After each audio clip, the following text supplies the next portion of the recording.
안녕하십니까. 22대 국회의원 선거 기간에 보내드리고 있는 4.10 총격전 선거 D-5일 그리고 사전투표 첫날 식목일이기도 한 4월 5일 금요일에 인사드립니다. 자, 지금 투표율이 사전투표율이 상당히 높이 치솟고 있습니다.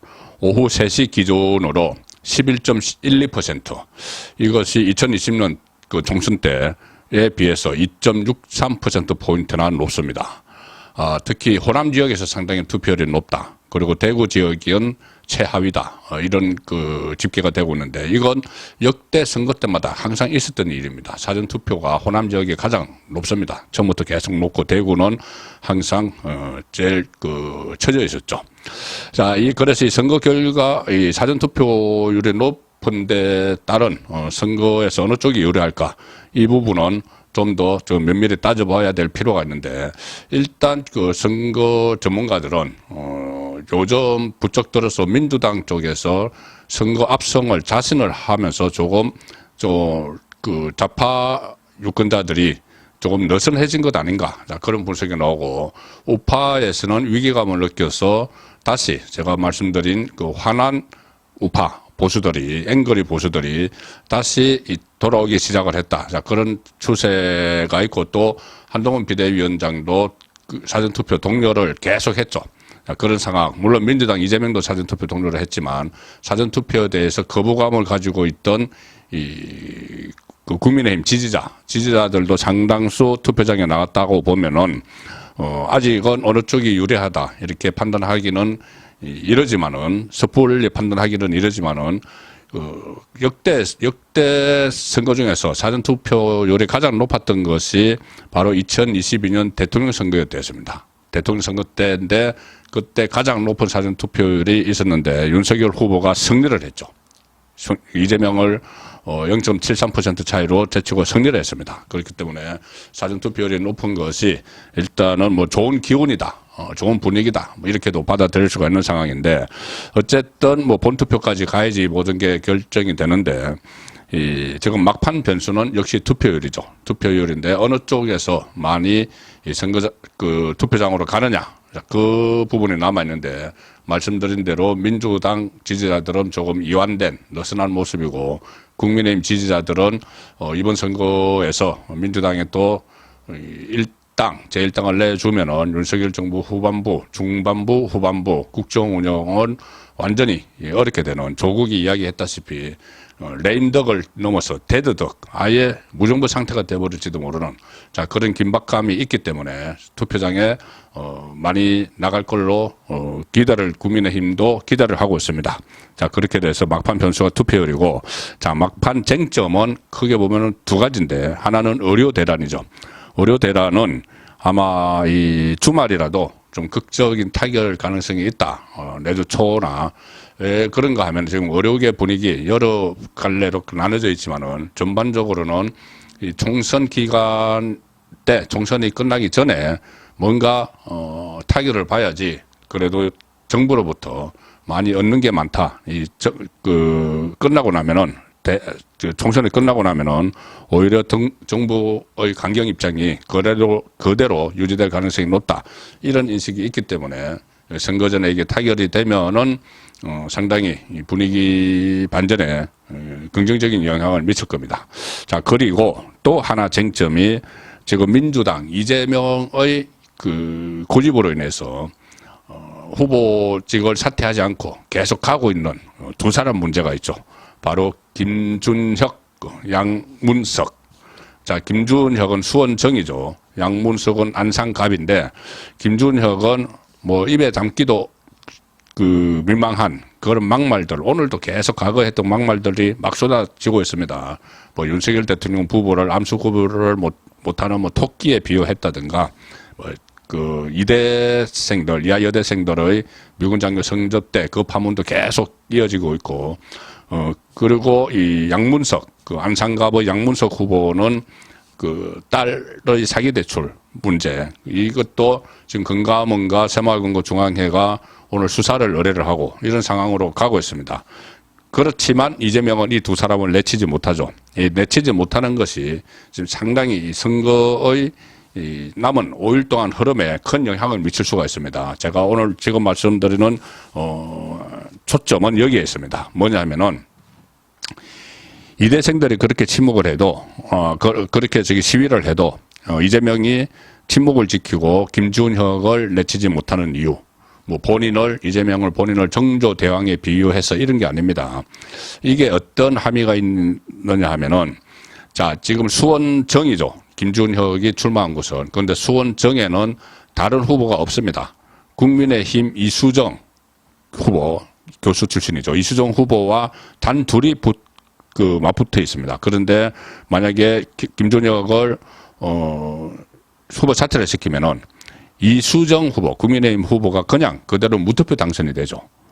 무투표 당선이 되고, 또 양문석 같은 경우도 마찬가지입니다. 이 경기도 안산갑인데 여기도 양문석과 장성민, 국민의힘 장성민 후보, 이 두 사람이 딱 맞붙어 있기 때문에 양문석을 사퇴를 시키면은 이 장성민이 자동적으로 국회의원이 됩니다.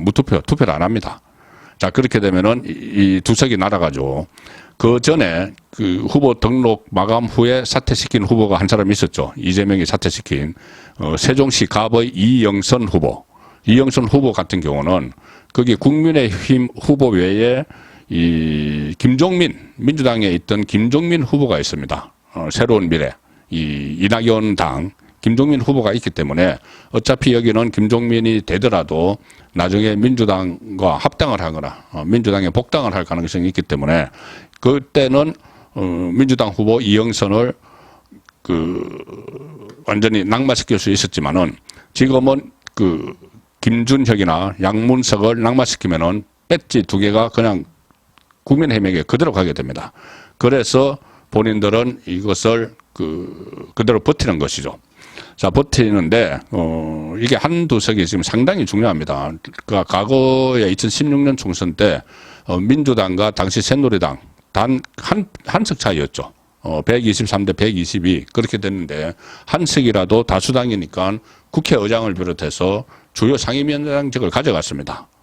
자, 그렇게 돼서 결국은 그것을 토대로 해서 민주당이 박근혜 정부 탄핵을 할 수 있었던 거죠. 한 석 차이로 다수당이 되면 국회의장을 가져가니까 그럼 국회의장이 국회 운영을 하면서 편파적으로 할 수가 있는, 자, 그런 상황이기 때문에 한 석이 지금 중요합니다. 그래서 이 두 석이 날아가는 데 대해서 그것을 이제 꺼려서 이재명이 침묵을 하는 것도 있고, 또 하나는 뭐냐면은 이 두 사람을 만약에 내치면은 민주당의 기존 지지층들이 좀 이탈을 할 수가 있다. 보호를 하지 않고 기존 지지층이 떠날 수가 있기 때문에 보호를 하지 않고 이 두 사람을 내치면은 기존 지지층을 의식을 해서 안고 가는, 자, 그런 모습일 수도 있고, 그런 모습도 같이 이제 띄고 있습니다. 그리고 이 두 사람에 의해서 다른 지역에 선거에 영향을 미칠지도 이제 이재명이 신중하게 이렇게 보고 있겠죠. 그런데 오늘 한병도 민주당 선대위 전략본부장은 이 두 사람이 다 경기도가 지역구인데 이 문제로 경기도 표심에 별 영향은 없다, 이렇게 자체 분석한 것을 이야기를 했습니다. 그래서 어차피 기존 안에서 이 사람들이 그냥 놔둬도 당선될 이런 논란이 있어도 워낙 민주당 강세 지역이라서 당선될 수가 있다는 생각에서 두 사람을 그대로 놔두는 것이고, 이 두 사람을 놔둠으로 해서 인근 다른 지역구에 영향을 미칠까, 이것도 검토를 해봤는데 별 영향을 미치지 않는다. 이래서 그대로 지금 놔두고 있는 겁니다.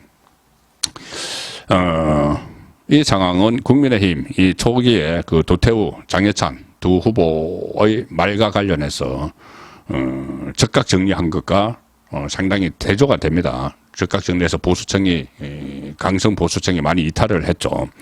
다시 돌아오는데 지금 힘든 그런 상황인데, 어쨌든 이재명은 이 강성 지지층들을 의식을 해서 이 두 사람을 그대로 붙들어 두고 있고, 또 이 여파가 다른 지역에 별로 미치지 않는다고 지금 생각을 하고 있는 겁니다.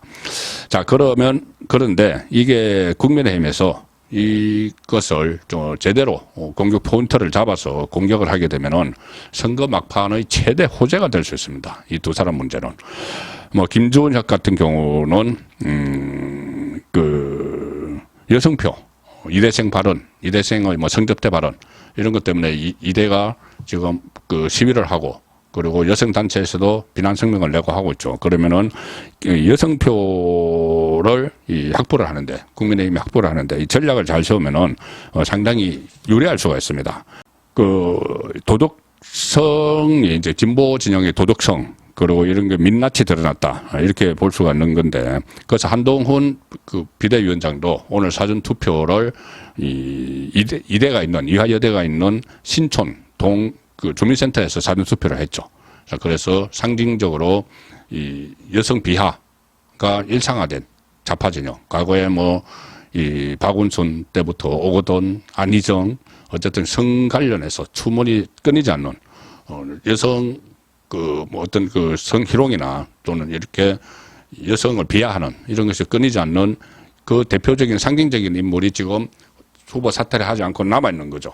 김준혁. 그러면은 이 공격 타겟이 확실히 정해졌다고 볼 수가 있습니다. 국민의힘 입장에서는.